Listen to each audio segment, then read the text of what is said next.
Muy buenos días, Alfonso, y buenos días al público que siempre te escucha. Quiero felicitarte por tu cumpleaños, que fue ayer, tengo entendido, ¿verdad? Gracias, sí, gracias, muchas gracias. Qué bueno, que cumplas muchos más.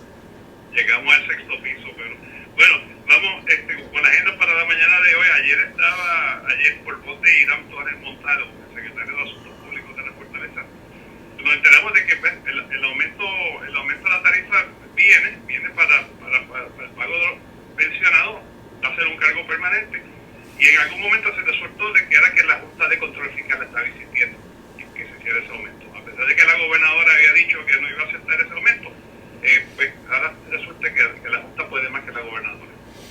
Bueno, la Junta ha tenido el control desde que comenzó sus operaciones en Puerto Rico de nuestro sistema eléctrico.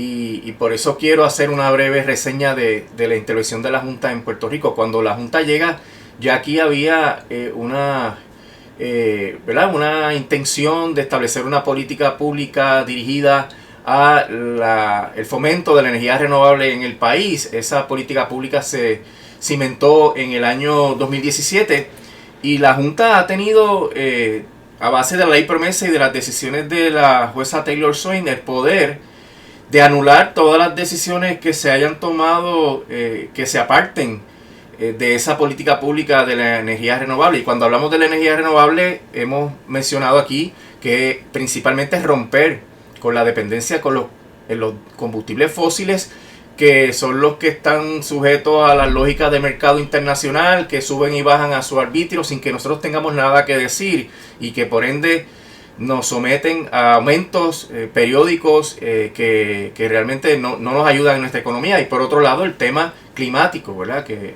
la dependencia de los combustibles fósiles hace que se aumenten los gases de invernadero y eso ocasione obviamente el que se esté elevando la temperatura, que se estén derritiendo las capas polares. O sea que esto es una cuestión de supervivencia de la raza humana. Y la Junta de Control Fiscal ha tenido el poder desde que está aquí de anular las decisiones, porque según la ley promesa y lo que ha dicho la jueza Taylor Swain, no solamente ellos pueden establecer el plan fiscal, y establecen un plan fiscal no solamente para el gobierno central, sino para la Autoridad de Energía Eléctrica, y ahí establecer la dirección que debe seguir el sistema eléctrico, sino que también tienen el poder de anular las reglas, los reglamentos, las órdenes ejecutivas, los memorandos, las leyes que apruebe la legislatura relacionadas al tema energético y también los contratos que estén mal otorgados. Y demás está decirte, son los que aprueban los contratos de privatización. Los contratos de Luma, de Genera, etcétera, han sido aprobados por la Junta de Control Fiscal.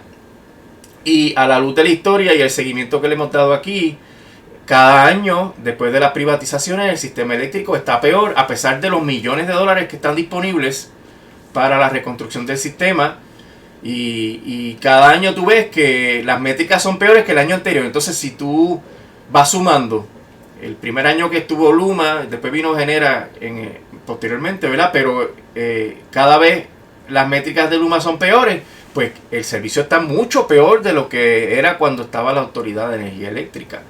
Entonces no se ve luz al final del camino que no sea aumentar dramáticamente la tarifa de energía eléctrica y meternos más en el callejón sin salida de los combustibles fósiles. Porque ahora, después de haber tenido una política pública que se caracterizó, ¿verdad?, como una política pública de avanzada para tener un sistema eléctrico del siglo XXI, pues ahora quieren meter gas natural por todos lados, convertir todas las plantas a gas natural y para colmo establecer y fomentar y construir gasoductos que muevan ese gas por el territorio puertorriqueño con la experiencia que ya se tuvo previamente, que de hecho PAB fue una fuente de información bien valiosa para entender los riesgos que implica tener gasoductos por el país, y a base de la oposición del pueblo se derrotaron esos dos proyectos de gasoductos, el gasoducto del norte y el gasoducto del sur, que representaban un riesgo dramático para la seguridad del país y que nos ataban entonces a una dependencia máxima en la energía que viene de las fuentes del petróleo, que no es lo que Puerto Rico necesita. Entonces, la Junta, a pesar de que teníamos unas leyes de política pública de avanzada, Y digo teníamos porque no las han respetado. Cuando la Junta llega, lo que empieza a hacer es a anular los contratos de energías renovables que se habían otorgado previamente bajo diferentes excusas. O sea que si no se alcanzaron las metas de en el 2025 un 40%, es porque la Junta anuló múltiples contratos, decenas de contratos de proyectos de energía renovable que estaban en la cadena de montaje, como dicen en el norte, en pipeline. Y eso pues retrasó sin duda. Y por el otro lado, el negociado, que tampoco ha ayudado en ese proceso, pues aprobó una planta de gas que va a atarnos por 30, 40 años, cuidado si mucho más, al uso del gas natural, tal vez en un 10 o 15 o 20% de la necesidad de Puerto Rico. Así que el proceso de deterioro del sistema eléctrico viene por el contubernio de la Junta de Control Fiscal con estos grandes intereses, particularmente los de gas natural, para que se eche a un lado las políticas públicas de avanzada de energía renovable y se incorpore el gas natural por todos lados. Y eso, pues cuando tú ves en la distancia, ¿verdad?, todo lo que ha ido pasando, te das cuenta de que ese era el objetivo. Pero ¿qué ocurre? La Junta solamente usa el poder para controlar al gobierno de Puerto Rico cuando el gobierno de Puerto Rico hace algo a favor del pueblo, a favor de los pobres, cuando quiere subir los salarios, cuando quiere subir las vacaciones, cuando quiere establecer un retiro digno, cuando quiere derogar la reforma laboral, cuando quiere mejorar los derechos de los trabajadores. Ahí la Junta brinca y como un león va a la corte de la jueza Taylor Swain y anula todas esas leyes y disposiciones. Pero cuando se trata de fomentar intereses legítimos de Puerto Rico, como no privatizar el servicio eléctrico, pues ya tú ves lo que pasa. La Junta se convierte en feroz defensora de todos esos proyectos de los sectores del capital que han venido a acabar, ¿verdad?, con las expectativas que tenemos de una política pública energética razonable. Y así que toda esta combinación de factores, Alfonso, los intereses del capital relacionados al gas natural, el contubernio de la Junta de Control Fiscal a favor de esos intereses, la falta de voluntad del gobierno y también contubernio del gobierno, porque ahora mismo la gobernadora Jennifer González está entregada con esos intereses. La defensa a ultranza de la privatización, a pesar de las advertencias y las explicaciones que se dieron por qué la privatización de un servicio esencial es un fracaso y va a deteriorar más el sistema. A pesar de toda esa información, pues aquí seguimos en las mismas. Y ahora la gobernadora avala un aumento de la tarifa dramático, podría llegar a un 40 y pico por ciento, 46% si mal no recuerdo. Lo que implica es que si usted paga 100, estaría pagando casi $50 adicionales. Entonces, en un presupuesto, Alfonso, que es lo comido por los servicios, un presupuesto de un pensionado, un presupuesto de un empleado a salario mínimo, ¿a cuál acreedor o qué necesidad o servicio tú le vas a quitar esos 40 pesos para poder pagar la luz? Pues no vas a poder. Porque si tú vives lo comido por los servidos, que así es la inmensa mayoría del pueblo puertorriqueño, y tú tienes que ahora sacar más dinero para la energía, pues tú tienes que escoger, o pagas el agua, o pagas la luz, o se lo bajas a la compra, o no haces la compra, o no le pagas a las tarjetas de crédito, radicas quiebra. Y entonces ponte a imaginar esto en el nivel de los medianos comerciantes, los grandes comerciantes, los industriales, que pagan miles de dólares de tarifa. Y si tú vas a ver, pagas $1,000 de tarifa, pues entonces ya serían $1,400. O sea que es una situación, Alfonso, que fue como una bola de nieve, ¿no? Donde la Junta fue contribuyendo en cada una de esas etapas a que estuviéramos en la situación actual, donde tenemos el peor servicio eléctrico concebible dentro de las circunstancias, porque si cada año tú estás peor que el anterior, pues en el año actual tú estás 3 o 4 veces peor que cuando Luma entró, porque cada año está peor. Así que, entonces, para colmo, ahora vas a tener que pagar mucho más de energía eléctrica por un servicio que Luma Acuérdate el documental, por admisiones de la propia Luma, ellos no esperan mejoras sino hasta que entre la década de los 2030. Y cuidado que va a pasar de aquí a allá, ¿verdad? Porque realmente Puerto Rico está en una situación muy frágil en todos los sentidos. Pasa alguna tormenta, algún huracán, algo que afecte el camino recorrido y caeremos en la edad de piedra porque no va a haber chavo para pagar la tarifa eléctrica y no va a haber tampoco una entidad eficiente que vele por los intereses del pueblo de Puerto Rico para poder echar para adelante el sistema eléctrico, porque el problema de umbral, de raíz de la privatización es que las compañías privatizadoras no bregan a favor de los intereses del pueblo de Puerto Rico, no están por los intereses del pueblo de Puerto Rico, están por los intereses de los accionistas, y eso que nadie venga a refutarlo, esa es la función de una corporación, buscarle ganancias a los que invirtieron, y aquí en este caso es ATCO y Qantas, ¿verdad? Que son los accionistas de Luma, y por ende, mientras más Luma pueda exprimir al pueblo de Puerto Rico mediante las ganancias que se obtienen en los proyectos de reconstrucción, que ellos son los que los manejan, y mientras menos gaste o haga para poder mantener que se me pague anualmente los honorarios, que ya van por encima de los 135 millones de dólares, pues mira, pues estamos bien, los accionistas están contentos. No importa lo que tenga que cortar. Ahora mismo Luma está en un déficit que calculan en 177 millones de dólares porque gastaron el dinero en otras cosas. Porque sobregastaron. Porque tienen una nómina de empleados extranjeros de más de 200 millones de dólares. Se comieron el presupuesto para beneficiar a su gente, que es la gente que está en Canadá y está en Texas. Que vienen acá y tienen carro, hotel, comidas, de todo. Algo totalmente nunca visto en la historia de la Autoridad de Energía Eléctrica. Así que el proceso de deterioro del sistema eléctrico por la participación directa de la Junta de Control Fiscal con el contubernio del gobierno, todos los gobiernos que han estado desde el 2017, se va a complicar con el tema de las pensiones, con lo que empezaste, porque hace falta por lo menos cerca de 2 centavos por kilovatio hora. Y no hemos hablado de la deuda, Alfonso.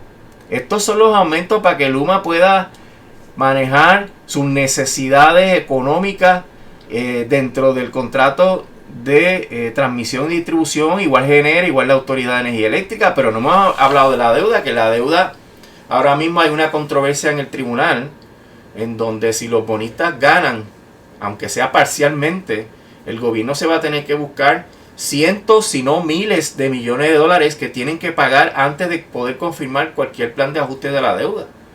Eso podría ser un golpe, una estocada final para la viabilidad. Sí. ¿Es otro aumento entonces? Bueno, yo creo que no es que pueda ser un aumento, es que a lo mejor no hay para pagarlo. En el sentido de que no puedes aumentar tanto la tarifa para poder pagar eso, porque en el tema que estamos hablando de los gastos administrativos que reclaman los bonistas, la decisión que favorezca a los bonistas implicaría que esos cientos o miles de millones de dólares que hay que pagarlos antes de que se pueda confirmar un plan de ajuste de la deuda. ¿De dónde tú vas a sacar esa cantidad? ¿De un aumento de 1000% de la tarifa? No se puede hacer. Tendría que ponerlo el gobierno central si los tiene, porque sabe que el gobierno central ha ido gastando sus reservas. Así que para poder confirmar un plan de ajuste de la deuda habría que conseguir esos chavos, Alfonso. Ese es el problema. O sea que no es algo que se va a distribuir por muchos años y tú puedes aumentar la tarifa, bla, bla, bla. Si tú coges un préstamo para eso, pues vas a tener que aumentar la tarifa por un cierto número de años.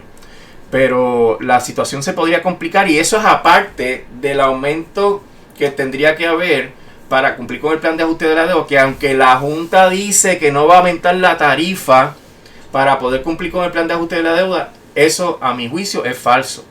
Porque todo lo que habla el plan de ajuste de la deuda es que si no se consiguen 2.600 millones para pagarle a los acreedores, hay que aumentar la tarifa. O sea, ellos están contando, yo no voy a aumentar la tarifa para conseguir 2.600 millones que tengo que darle a los acreedores.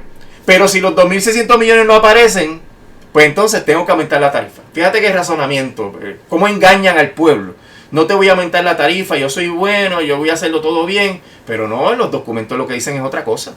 Que no se sabe de dónde van a salir los 2.600 millones de dólares.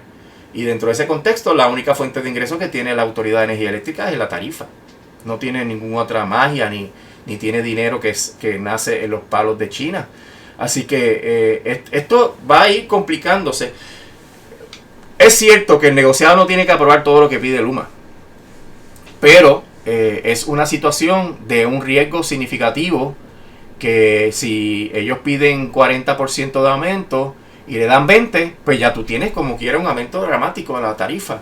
Y si además de eso tú le sumas 2 centavos por kilovatio hora más, y además entonces para el ajuste de la deuda tienes que bregar con gastos administrativos, que no tienes ese dinero, y además tienes que bregar para conseguir los 2.600 millones. O sea, a donde voy es que con toda esta información de lo que radicó Luma en el negociado, pidiendo el aumento, no se termina este viacrucis. Bueno, son varios los aumentos. Está el aumento para el pago de los pensionados. Está el aumento que Luma y GR estaban pidiendo, que era para sus presupuestos anuales. O sea, estamos hablando de varios aumentos simultáneamente. Sí. ¿O me equivoco? No, el negociado tiene actualmente el aumento que pide Genera, el aumento que pide Luma y el aumento que pide la Autoridad de Energía Eléctrica, que incluye el tema de los pensionados.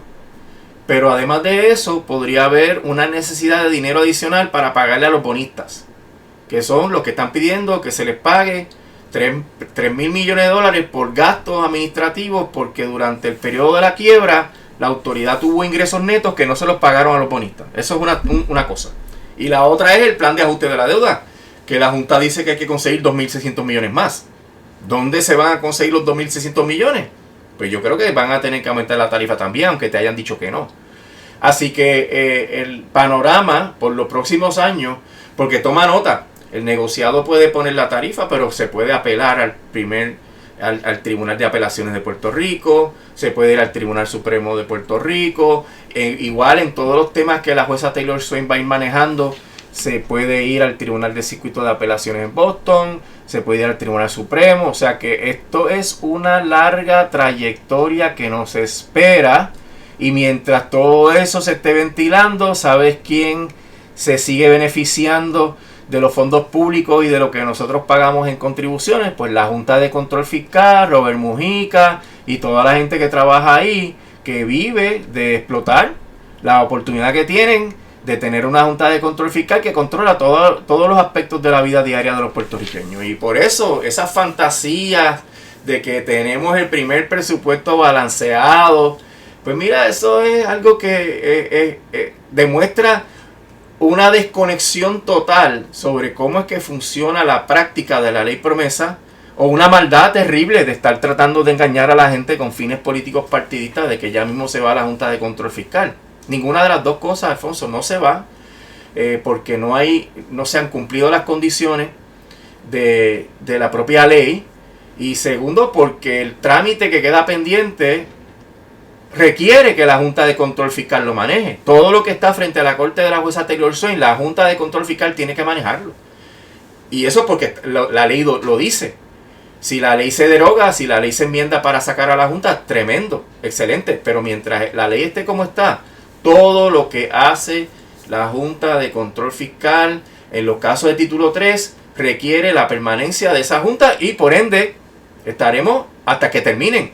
Y no hay luz al final del túnel, Alfonso. En la cuestión de la Autoridad de Energía Eléctrica, no hay luz al final del túnel. Todavía están ajustando, es decir, determinando los montos, las cuantías de las reclamaciones del plan de ajuste de la deuda del gobierno central. Y eso puede durar 3, 4 años más, ese proceso, porque son miles de reclamaciones. Así que esto de los 4 presupuestos balanceados no tiene ningún efecto, aunque se logren, porque la Junta se tiene que quedar terminando los procesos de los casos de título 3. Así que no podemos llamarnos engaños. Por eso siempre hemos dicho aquí que la Junta no se va. A la Junta hay que sacarla. Y mientras la Junta siga ahí exprimiendo la China, vamos a estar peor. Y la Junta va a seguir empujando los intereses del gran capital. La Junta va a estar todo el tiempo poniendo en vigor lo que nadie habla de la ley promesa, que es el título 7, que es la orden de imponer el neoliberalismo al máximo, a ultranza en Puerto Rico, que es lo que el título 7 dice, que las reformas fiscales de la Junta de Control Fiscal tienen que ser permanentes y que faciliten el libre flujo de capitales entre Puerto Rico y Estados Unidos. Ese es el mandato que la Junta está imponiendo aquí. Por eso hay que cortar las pensiones, por eso es que no se puede dejar que aumenten los salarios, por eso es que eliminar los derechos laborales, por eso hay que impedir la legislación que trabaja con el robo que hay en el sistema de salud y en los costos de los medicamentos. Por eso es que todo lo que tú ves es que la Junta impide los intentos de la legislatura y de los gobernadores de turno de mejorar las condiciones de vida en Puerto Rico, y por eso es que tenemos la emigración que tenemos.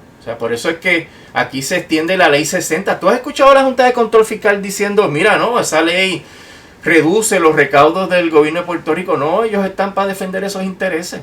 Y eso es lo que nos está llevando cada vez a un deterioro social, económico, político. Aquí tenemos unas elecciones de mentiritas porque la legislatura y el gobernador o gobernadora no tienen poderes reales, y mientras esto siga así, la cosa va a seguir de mal en peor, porque los intereses que se están defendiendo y se van a seguir defendiendo desde la Junta de Control Fiscal son los intereses de ese capital extranjero, de esa clase usurpadora que está aquí en Puerto Rico, y que aquí la clase política local le rinde pleitesía y son igualmente culpables de todo esto. Así que el panorama es bien complejo, y por ende la lucha por la descolonización, la lucha por sacar la Junta de Control Fiscal y por tener los poderes para crear nuestro propio país es indispensable y debe ser prioritaria en todos los aspectos.